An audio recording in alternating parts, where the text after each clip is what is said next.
کرنے جا رہے ہیں. اسی کو موضوع سخن بنائے ہوئے ہمارے درمیان ایک بے باک مقرر جنہوں نے اپنا موضوع سخن جناب نبی کریم صلی اللہ علیہ وسلم کی سیرت اور ہم مسلمانوں کی ذمہ داری اس کو اپنے تقریر کے اندر پیش کرنے کی جسارت کی ہے. میں موضوع کو اس شعر کے ساتھ دعوت دے رہا ہوں: چلا وہ تیر جو باقی تیری کمان میں ہے، چلا وہ تیر جو باقی تیری کمان میں ہے، کسی کی آنکھ میں جادو تیری زبان میں ہے. جناب محمد سعد درجہ ابی پنجم کے طالب علم آئے اور اپنی تقریر پیش کریں.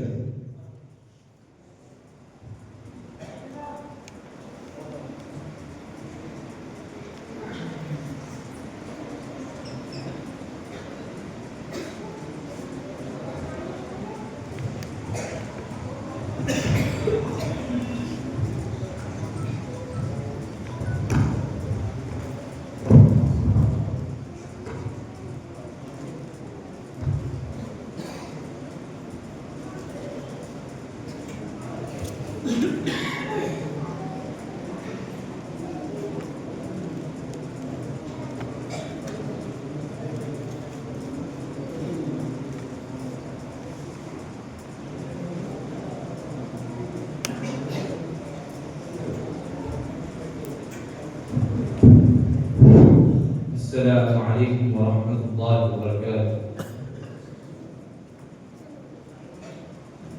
الحمد للہ رب العالمین والصلاة والسلام على سيد الأنبياء والمرسلين والصلاة والسلام على سيدنا وحبيبنا وحبيب رب العالمين ومحمد وآله وصحبه أجمعين. أما بعد، فأعوذ بالله من الشيطان الرجيم. بسم الله الرحمن الرحيم. إن الذين يؤذون الله ورسوله لعنهم الله في الدنيا والآخرة وأعد لهم عذابا مهينا. صدق الله العظيم. صدر ذی وقار، میرے مشفق و مربی اساتذہ اکرام اور دور دراز کا سفر طے کر کے آئے ہوئے مہمانان عزیز، آج کے اس اجلاس میں میری تقریر کا عنوان ہے شان رسالت میں گستاخی اور اس کا انجام. حاضرین بس، تحفظ ناموس رسالت کی پاسبانی ملت اسلامیہ کا اولین فرض ہے اور اس سلسلے میں کوتاہی ایک بڑا ایمانی فرض ہے اور گستاخ رسول کو قتل کرنا غلام مصطفیٰ کا فرض ہے.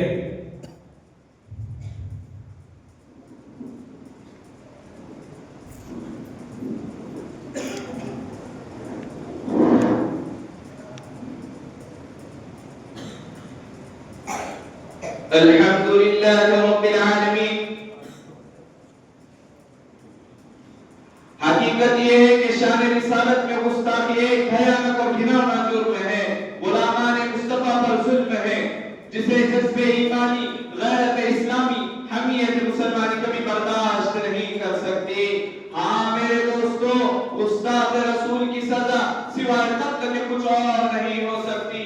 تمام صحابہ اکرام، علماء اکرام، اولیاء احتشام، مفتیان اسلام اور غلامان خیر الانام کا یہی ایک متفقہ فیصلہ ہے کہ گستاخ رسول اس زمین ارض پر ایک دھبا ہے، ناقابل قبول اس کی توبہ ہے اور اس کو قتل کرنا مسلمانوں کا فریضہ ہے.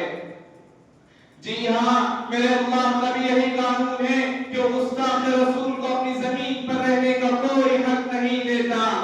جتنے بھی انبیاء اکرام کی قوموں کو ہلاک کیا گیا، اس کی بنیادی وجہ یہی تھی کہ انہوں نے شان نبوت میں گستاخی کی تھی. غیور مسلمانوں، اہل رسالت سے لے کر آج تک گستاخ رسول کو زندہ نہیں رہنے دیا گیا جب تک اسے واصل جہنم نہ کیا گیا. غلامان مصطفیٰ کو ہرگز قرار نہیں آیا. چنانچہ کعب بن اشرف نے شان رسالت کا گستاخی کی تو حضور اقدس صلی اللہ علیہ وسلم کے اشارے پر محمد بن مسلمہ نے اسے جہنم رسید کر کے اس کے سب को बारगाह रिसालत में पेश कर दिया। मदीना मुनव्वरा में अबू निशान रिसालत में गुस्ताखाना अशार पर है तो सालिम बिन उमैर ने उसे कत्ल कर दिया। उसामा बिन नवान शायर व निशान रिसालत में गुस्ताखी की तो हज़रत उमैर बिन अदी ने उसे मौत के घाट उतार दिया। एक और निशान रिसालत में गुस्ताखी की तो हज़रत खालिद बिन वलीद ने उसे सफ़े हस्ती से पार कर दिया। अबू लहब निशान रिसालत में गुस्ताखी की तो उसके बदन पर कीड़े और फोड़े निकल पड़े, जिसकी बदबू को ताब में लाकर उसके औलाद में से घर से बाहर फेंक दिया और इसी हालत में हलाक हो गया। उसकी लाश को हाथ लगाने वाला कोई नहीं था तो हमसे मजदूरों ने गला खोद कर लकड़ियों के जरिए ढकेल दिया। बाशूर मुसलमानों, शान रिसालत में गुस्ताखी एक नाकाबिले माफी जुर्म है। इसका अंदाजा इस बात से लगाया जा सकता है कि फतेह मक्का के मौके पर आम माफी का ऐलान था, मगर उस दिन में गुस्ताख रसूल को चुन चुन कर कत्ल किया गया। देखो देखो गुस्ताख रसूल इब्ने खतल ये काबतुल्लाह के खिलाफ को लपटे हुए था, फिर उसको दो लौंडियों के साथ कत्ल कर दिया गया। जब सुल्तान सलाहुद्दीन अय्यूबी ने बैतुल मक़दिस को फतह किया तो आम माफी का ऐलान था, मगर उस दिन भी गुस्ताख रसूल को कत्ल करने के बाद कहा ऐसे बदबख्तों को जिंदा रहने का कोई हक नहीं है। ए मोहम्मद सल्लल्लाहु अलैहि वसल्लम के जानिसारों, एक और था कि शान रिसालत में मामूली सी गुस्ताखी नाकाबिल बर्दाश्त थी। आओ माजी करीब की तरफ अपनी नजर दौड़ाओ। जब राजपाल ने शान रिसालत में गुस्ताखी की तो गाजी अब्दुल कय्यूम शहीद ने उसका दिनदहाड़े काम तमाम कर दिया। जब वकील ने कहा कि तुम्हारी जान बच सकती है, बस इतना कह दो कि कत्ल के वक्त मुझे होश नहीं था, तो कुर्बान जाओ गाजी तेरे जज्बे के रसूल पर। गाजी अलीउद्दीन शहीद ने साफ कह दिया कि पूरी जिंदगी में यही एक काम होश में रहकर किया है, इसके अलावा तो होश नहीं। नथुराम ने गुस्ताखी की तो गाजी अब्दुल कय्यूम शहीद ने उसे मौत के घाट उतार दिया। चंचल सिंह ने गुस्ताखी की तो अब्दुल्लाह ने उसकी जिंदगी खत्म कर दी। अलगर्द सब ने यही एक हक में फैसला किया कि गुस्ताख नबी की एक ही सजा, गुस्ताख नबी की एक ही सजा, सरतन से जुदा, सरतन से जुदा। ए मोहम्मद सल्लल्लाहु अलैहि वसल्लम के जानिसारों, एक और था कि शान रिसालत में मामूली सी जो गुस्ताखी नाकाबिल बर्दाश्त थी, लेकिन आज ये गंदी नाली के कीड़े सरेआम घूम रहे हैं, रुस्वा होने के बजाय पेशवा बन रहे हैं। ये सब हमारी ईमानी कमजोरी का नतीजा है, सरकार से ताल्लुक में कमी का असर है। इश्क़ मुस्तफा की चिंगारी हमारे कुलूब में रोशन नहीं। आज हमारी माँ को कोई गाली दे तो हमें बर्दाश्त नहीं, हमारे बाप को कोई गाली दे तो हमें बर्दाश्त नहीं, लेकिन आज सरकार ने यहाँ तक के फरमाया कि हम तुम्हारे वालिदैन और तुम्हारी हर चीज से महबूब न बन जाए, तुम्हारा ईमान कामिल नहीं हो सकता। तो फिर हम खामोश क्यों हैं? क्यों तस्लीमा जिंदा है? क्यों कमलेश जिंदा है? क्यों नरसिम्हानंद जिंदा है?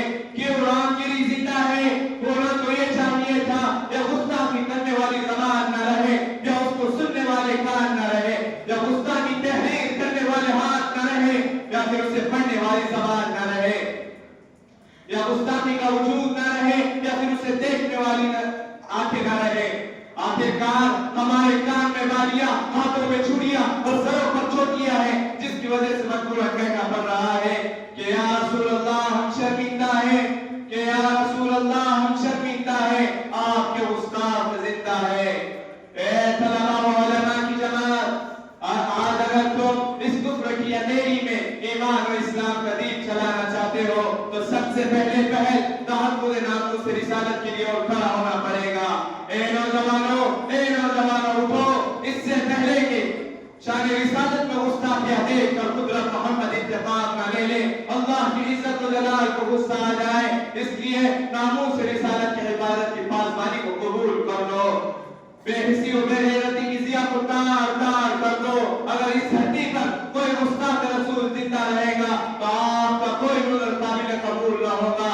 इसलिए उठो और इस बात को साबित कर दो कि नामूस रिसालत को हम जान पे खेलेंगे, नामूस रिसालत को हम जान पे खेलेंगे, जो जुल्म सितम हो उसे राह में झेलेंगे। हर बहाने नहीं देंगे आदाब नबूवत पर, हर बहाने नहीं देंगे आदाब नबूवत पर, पड़ जाए जरूरत तो हम सर भी कटा देंगे। गुस्ताख नबी को हम